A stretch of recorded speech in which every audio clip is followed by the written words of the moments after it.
Welcome students in the last part of my lecture, and in this part I shall be discussing few of the important traits that we find in Roy's novel.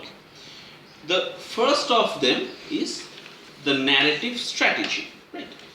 Now Roy in this novel has incorporated the element of non-sequential narrative. Is that this novel is not written in a sequential narrative style in which the event folds chronologically. Instead, the novel is a patchwork of flashback, time shifts, and lengthy sidetrack that are all interwoven together to tell the story of the Ipe family. The main events of the novel are traced back to the complex history of their causes. Although the narrative voice is omniscient, it is loosely grounded on Rahel's perspective. The reader sees or perceives the events through Rahel's eyes. The book is by large narrated by third-person narratorial voice. However, during the greater part of the narrative, the reader sees everything or the readers give a special insight into the happenings and characters through Rahel's eyes, and throughout the book there are various moments that intersect continuously.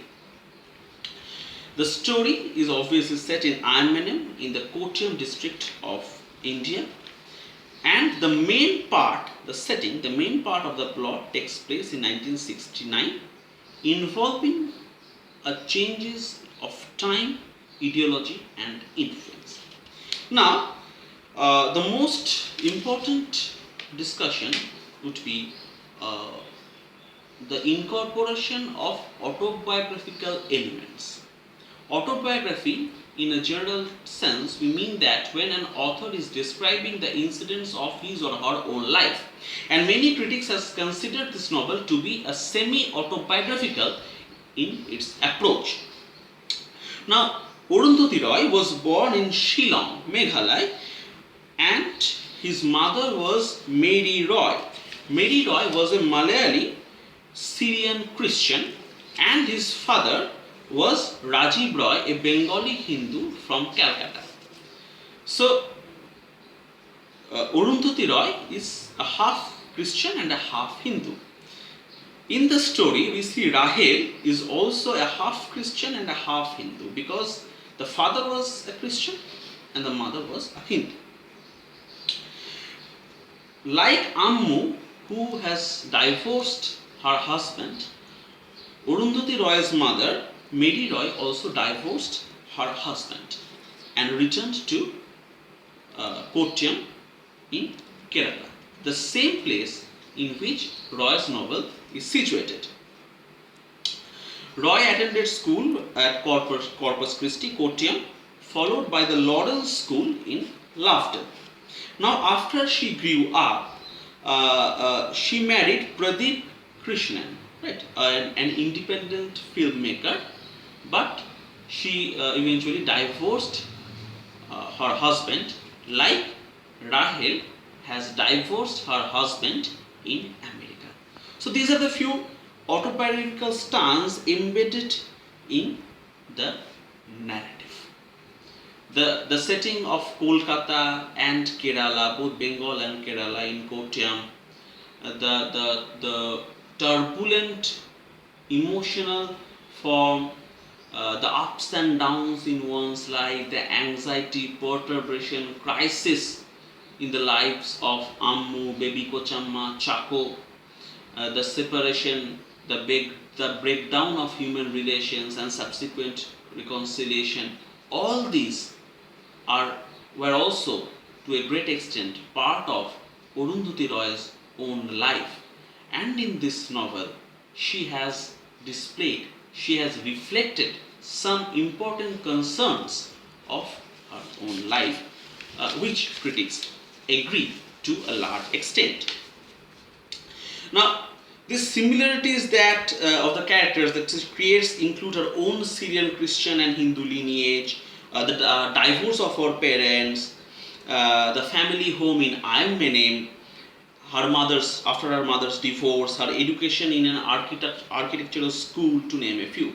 So critics also attribute the political awareness manifested in God of Small Things because Roy was influenced hugely by her mother's perspective, who was a feminist and an activist, human activist. And Roy has continuously voiced her concern. She was very vocal regarding the separatist movement taking place in Kashmir, the capitalist economy of exploitation prevalent in America, and all this. She has been criticized, and it has generated a huge number of debates and controversy.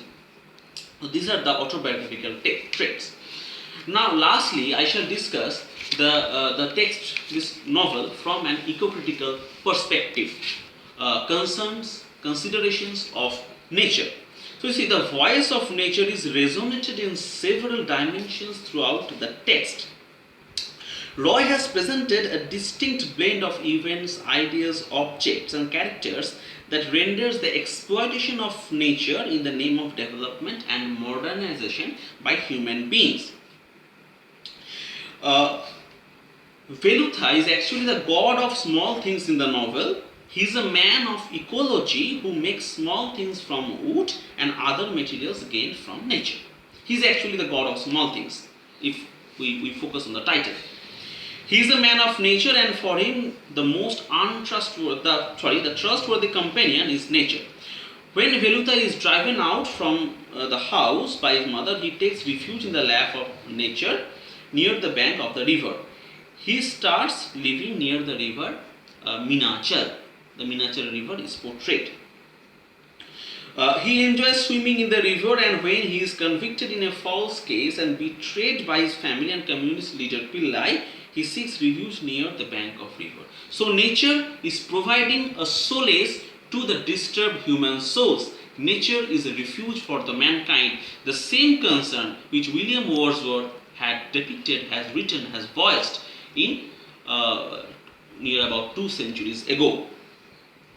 His 13-night physical relationship with Ammu starts and progresses near the bank of the river. Consummation of human love and romance takes place in the lap of nature. It can be said that the river Minachal is the lifeline for Velutha. Now, when Rahel and Esther comes back, you see there is a depiction of how human beings exploit natural treasures. Now, it gives the depiction or the emergence of ecofeminist consciousness. Ecofeminism builds on the multiple perspectives of those whose perspectives are typically omitted or undervalued in dominant discourse.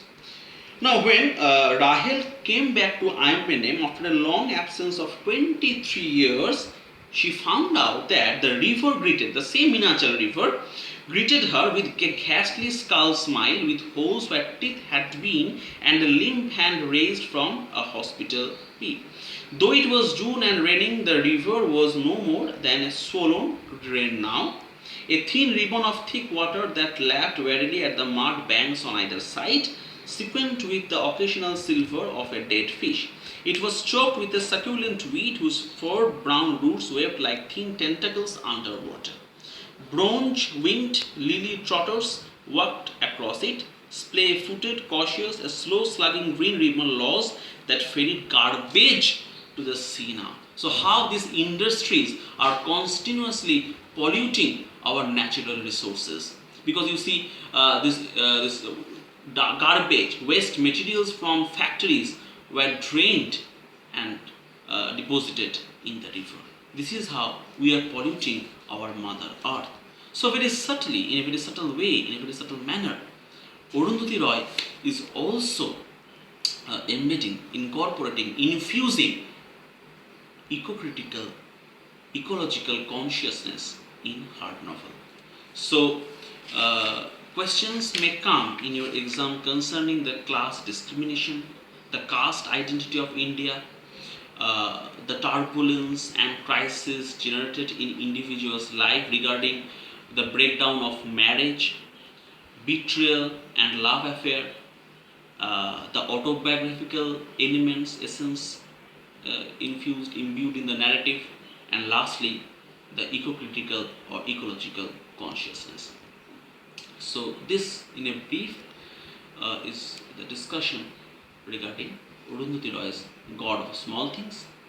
I hope that you are safe in your home, you are studying well, prepare your answers, and you are welcome to get it checked by me.